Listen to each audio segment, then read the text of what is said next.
The smell of fresh drywall always makes me want to vomit. Because I remember the wet, papery sound of my own skin tearing away to match it. 2 weeks ago, I was a normal man. Now, I'm looking at a birth certificate I found behind the lath in my father's study. It has my name, my thumbprint, and my birthmarks. But it's dated November 1824. My girlfriend Sarah is screaming from the hallway because the front door has been welded shut from the outside. We have exactly 12 minutes before the cellular deadbolt on the basement resets, and whoever is outside, whoever is hunting us, comes back in. I thought I was just an architect coming home for a funeral. I didn't know I was an asset being harvested for a man who died 2 centuries ago.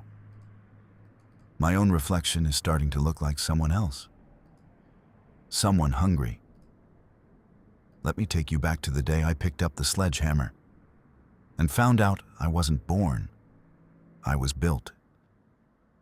The iron gates of the Blackwood estate groaned on rusted hinges, a sound like a dying animal that echoed through the skeletal trees of the Massachusetts woods. Ethan Miller didn't look back. He kept his eyes fixed on the house, a massive, brooding Victorian structure that seemed to crush the very hill it sat upon. The air here was different than in Chicago. It was thick, tasting of damp earth and ancient, stagnant dust. He adjusted his cuffs, a nervous habit that usually calmed him, but his calloused hands were shaking. He began to ascend the wide stone steps, his voice a low, rhythmic murmur against the encroaching silence. 1, 2, 3, 4. He reached the landing at 12, his heart hammering against his ribs. To anyone else, the ritual was a quirk, a remnant of a childhood trauma involving a dark cellar and a broken arm. To Ethan, it was the only way to ensure the world didn't tilt beneath his feet. He stepped into the foyer, and the smell of the funeral, lilies and formaldehyde, still clung to the velvet curtains. His father, William, was gone, buried 3 days ago in the family plot. Now, Ethan was the sole occupant of a legacy he had spent a decade trying to outrun. The house was restless. As Ethan walked toward the study, a persistent, rhythmic scratching sound vibrated through the wainscoting. It wasn't the scurrying of rats or the settling of old timber. It was deliberate, a frantic scraping of nails against wood that seemed to follow him from room to room. He pulled a heavy crowbar from his tool bag, the cold steel biting into his palm. He was a restorer. He fixed things that were broken, and this house was a fractured shell that needed to be silenced. 5, 6, 7. He counted as he crossed the threshold of the study. The scratching grew louder, a frantic rasping behind the heavy oak panels. Ethan jammed the crowbar into a seam of rotting lath, the wood splintering with a sharp, agonizing crack. The scent of scorched dust and old paper billowed out, stinging his nostrils. He pried the panel back, his muscles straining until the wood gave way entirely. As the panel collapsed, the heavy, gilt-framed portrait of Silas Miller, the family patriarch, crashed from the wall. The impact sent a shudder through the floorboards. The canvas ripped as it hit the corner of a desk, revealing a hollow cavity behind the plaster. Ethan reached into the dark hole, his fingers brushing against something smooth and cold. He pulled out a cylinder of high-quality parchment, the edges yellowed with age, but the ink still startlingly black. He unrolled it, his breath hitching. It was a birth certificate. The name at the top was Ethan Miller. The physical descriptors matched him perfectly: eye color, blood type, even the small, crescent-shaped birthmark on his left shoulder. But the date at the bottom felt like a physical blow to his chest. July 14th, 1824. The world began to blur. He leaned against the desk, his mind racing through if-then logic that refused to yield a rational answer. If he was standing here, 32 years old in the year 2024, then how could his name be etched on a document 2 centuries old? The scratching behind the walls stopped instantly, replaced by a silence so heavy it felt like water filling his ears. "Ethan!" The scream shattered the stillness. Sarah Johnson burst into the study, her leather messenger bag swinging wildly. Her face was a mask of terror, her eyes wide and glancing frantically toward the hallway. "The doors," she gasped, her voice hitching. "Ethan, I tried to leave, but the front door, it's not just locked. There are chains, heavy iron chains on the outside, and the windows, they won't budge. It's like the house is breathing in, holding us inside." Ethan moved toward her, but a shadow detached itself from the heavy velvet drapes in the corner. A figure, draped in a tattered gray coat and wearing a featureless white mask, lunged forward. The intruder swung a heavy brass fireplace poker with a whistling arc. Ethan shoved Sarah aside, the metal rod grazing his shoulder and sending a jolt of white-hot pain down his arm. The struggle was a blur of sensory overload. The smell of the intruder, feral, like wet fur and old copper, filled Ethan's lungs. Tumbled into the foyer, limbs entangling. Tumbled into the foyer, limbs entangling. The intruder's breathing a ragged, wet sound behind the mask. Ethan managed to plant a boot in the man's chest, shoving him back toward the large bay window. With a roar of desperation, Ethan tackled the figure, their combined weight shattering the glass in a spray of glittering shards. They hit the muddy earth outside. The intruder scrambled to his feet with unnatural speed, disappearing into the dark New England woods before Ethan could regain his footing. Ethan sat up, gasping for air, his hands slick with mud and blood. He looked down and saw a small object glinting in the dirt. A heavy iron key shaped like a coiled serpent. He snatched it up, the cold metal feeling like a brand against his skin. He climbed back through the broken window, his heart a frantic drumbeat. He found Sarah in the hallway, her pen clicking rhythmically as she scribbled an apology into her notebook, her hands shaking so hard she could barely hold the paper. "I'm sorry, Ethan. I'm so sorry I brought this here. I should have been faster. I should have..." "Stop," Ethan whispered, his voice cracking. He looked toward the study, where the torn portrait of Silas Miller lay on the floor. The painted eyes of his ancestor, which had been staring blankly at the far wall for a century, had shifted. They were now tilted upward, fixed with predatory intensity on the exact spot where Ethan stood. The serpent key felt heavy in his pocket, a leaden weight that seemed to pulse with a low-frequency hum. Ethan led Sarah back into the study, his mind frantically trying to build a structural model of what was happening. He looked at his hands. The skin around his knuckles was dry, too dry. It had a strange, translucent quality, the color of old library books. When he rubbed his thumb against his palm, it didn't feel like flesh. It felt like parchment. "Ethan, your face," Sarah whispered, her voice trembling. She reached out, her fingers hovering inches from his cheek. "You look thin, like the light is passing right through you." He turned to the mirror above the mantel. The man staring back was a ghost of himself. His memories of Chicago, the smell of the L train, the taste of the coffee at the shop on 4th Street, the sound of his neighbor's TV, were dissolving like sugar in water. He tried to remember his apartment number, but the digits slipped away, replaced by a terrifying, hollow void. He wasn't Ethan Miller, the architect, anymore. He was a blueprint being erased. Sarah lunged for the bookshelves, her instincts taking over. She began pulling volumes down, her hands moving with a frantic, desperate grace. There has to be a reason. Everything has a sequence, right? That's what you always say. She found a book with a blank spine, the leather cold and greasy. When she pulled it, a hidden latch clicked, and a section of the shelf swung inward to reveal a leather-bound ledger titled Cycle of the Vessel. She opened it on the desk, the pages whispering as they turned. Ethan leaned over her shoulder, the smell of the parchment skin on his arms filling his nose. The ledger was filled with Dr. Matthew Wilson's precise, clinical handwriting.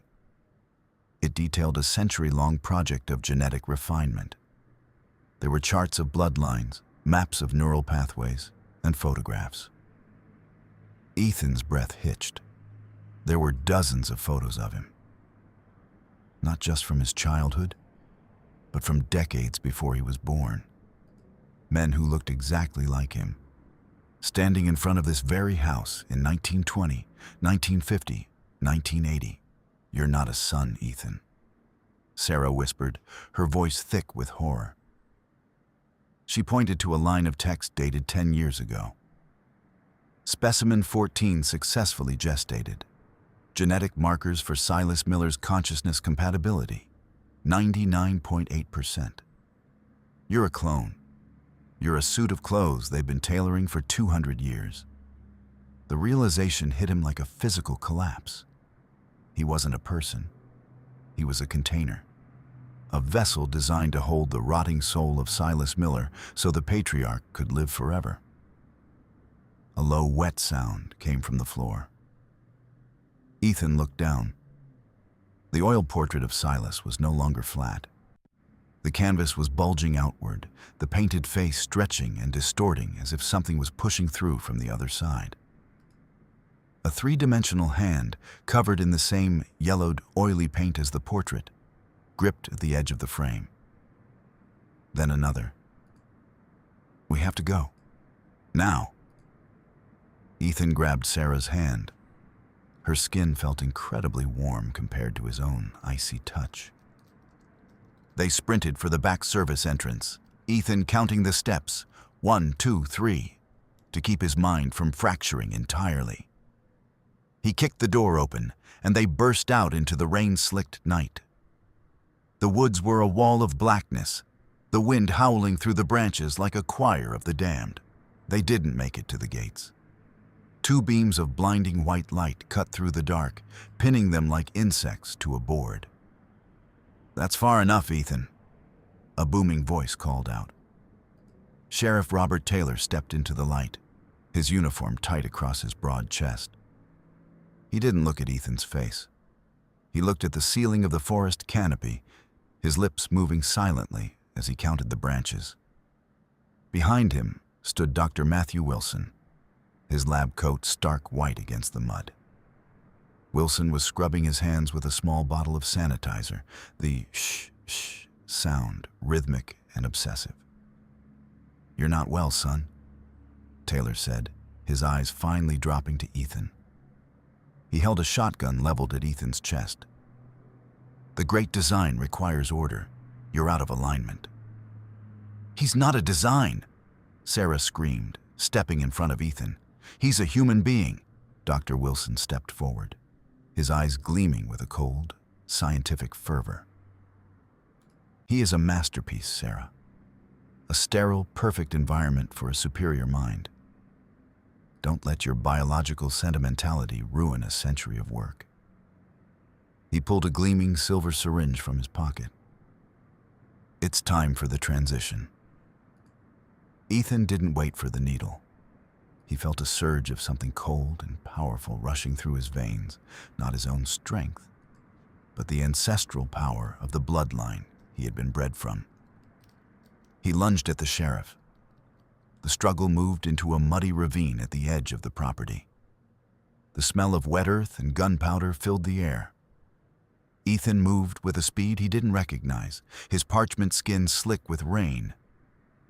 He slammed into Taylor, the two of them tumbling into the muck. The sheriff tried to bring the butt of the shotgun up, but Ethan gripped the barrel, the metal groaning under his touch. 42, 43, Taylor muttered, his face contorted in a grimace of focus. Ethan wrenched the gun away and tossed it into the darkness. He felt a sharp prick in his thigh. Wilson had circled behind him with the syringe. Ethan roared, a sound that didn't feel like his own voice, and kicked backward. His heavy work boot caught the doctor in the chest, sending him flying into a briar patch. "Sarah, run!" He grabbed her hand and pulled her back toward the house. The perimeter was crawling with townspeople. Cultists in dark coats, their faces illuminated by the flickering orange glow of torches. The gates were locked. The woods were a trap. The house, with its yawning front door and shifting portraits, was the only place left to hide. They scrambled through the cellar entrance, the air inside smelling of ozone and old blood. Ethan slammed the heavy iron door shut and reached for the latch. He froze. The ancient, hand-forged iron bolt was gone. In its place was a sleek, brushed steel electronic keypad. A small red LED blinked like a malevolent eye. "No," Ethan whispered, his fingers trembling as he touched the cold plastic. "This isn't an old curse. This is a system." The realization was a final, crushing weight. The Miller family hadn't been using magic to preserve their legacy. They had been using technology. The Great Design was a digital architecture, a way to map a human soul and upload it into a fresh, biological hard drive. And he was the drive. The power in the house flickered and died as a massive crack of thunder shook the foundation. In the sudden, suffocating darkness, the only light came from the study upstairs. A sickly blue glow that pulsed in time with Ethan's own heartbeat. He and Sarah retreated into the shadows of the basement, the sound of heavy boots thudding on the floorboards above. Ethan's mind was a storm of fractured images. He saw a carriage house in 1890. He saw a flickering Victorian light bulb. He saw his father's face, not in a coffin, but screaming as he was dragged into the dark. "The ventilation," Ethan hissed, his voice a dry rasp. "The old coal chutes.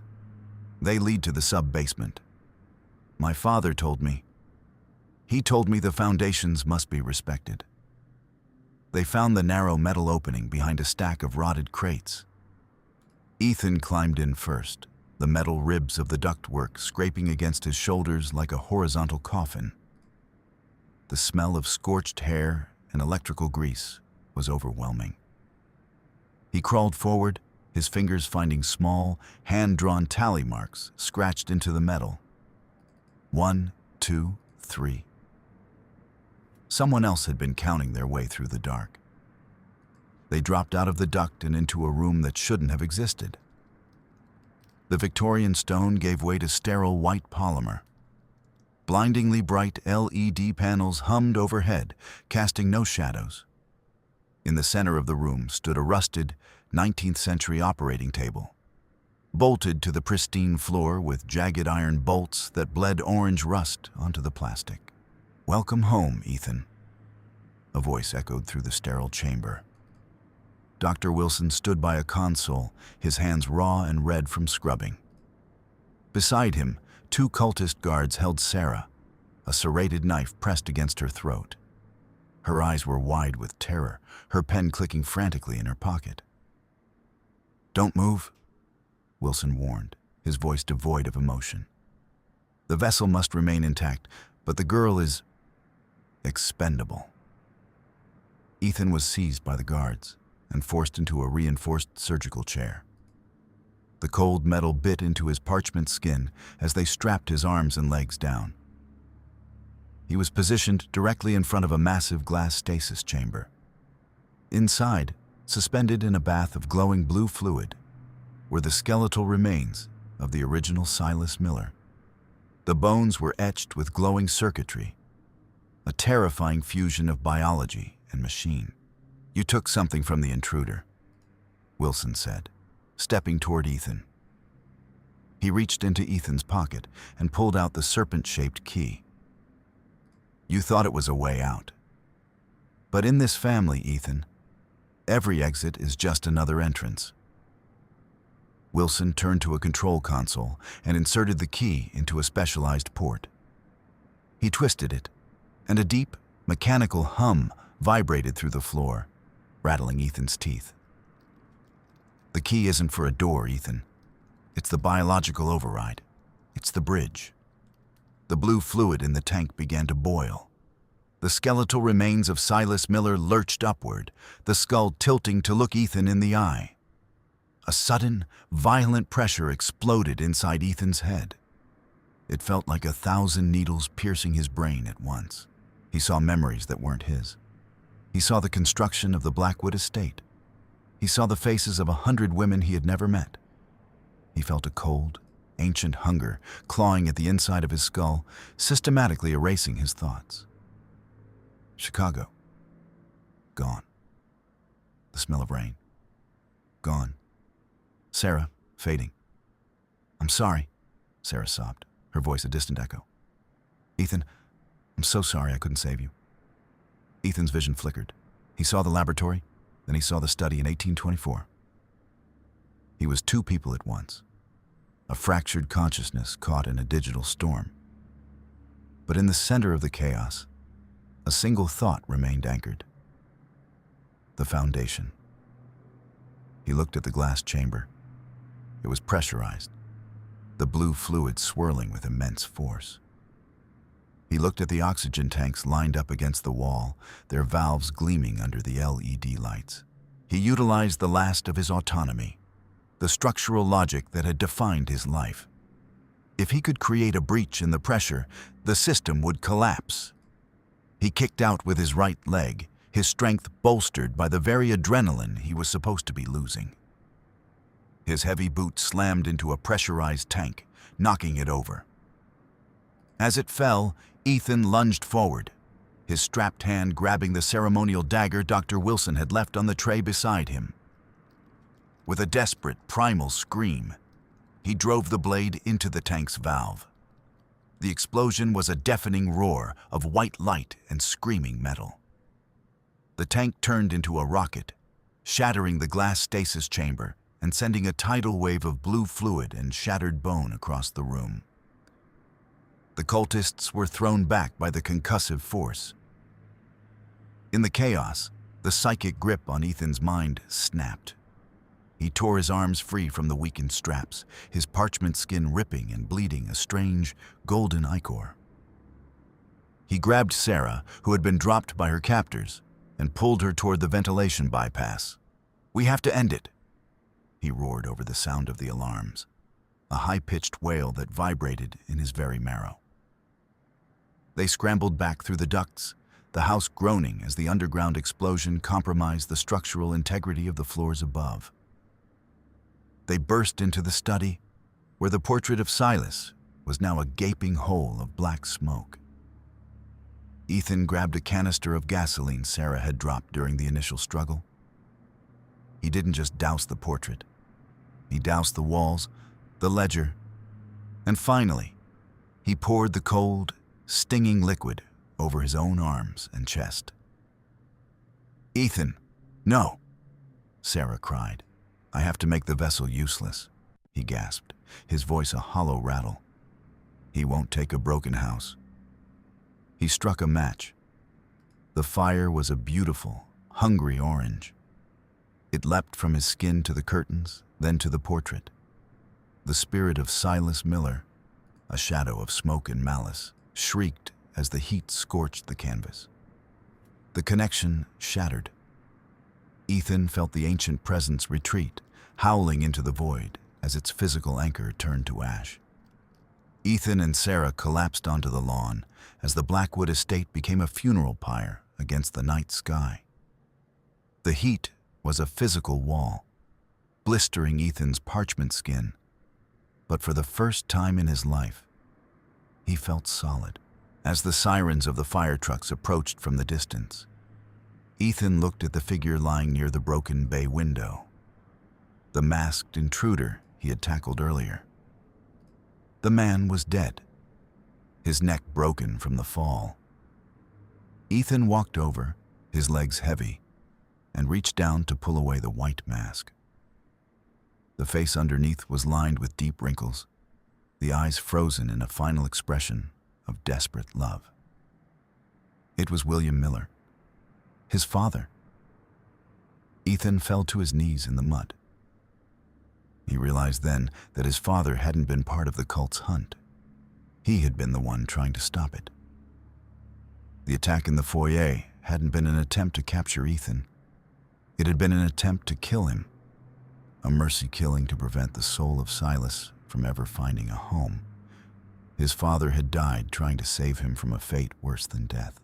He was trying to warn me, Ethan whispered, the rhythmic of his father's funeral dirge echoing in his memory. 5 years later, Seattle. The rain was a soft, constant gray against the windows of the small apartment. Ethan Miller sat at his desk, his hands tracing the thick, ropey burn scars that covered his forearms and climbed up the side of his neck. The skin was no longer parchment.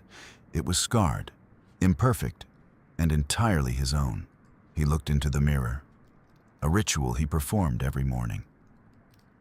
He didn't count the steps anymore, but he checked the reflection with surgical precision. He looked at the way the light hit his pupils, the way his jaw set, the way his chest rose and fell. He was a man with no birth certificate, no past, and a body that was a map of a war he had barely won. But as he watched his reflection, he saw no shifting eyes, no painted shadows. "1," he whispered to the empty room. He stood up and walked toward the door, his reflection following him with perfect, human symmetry. He was the architect of his own life now, and the foundations were finally, truly silent.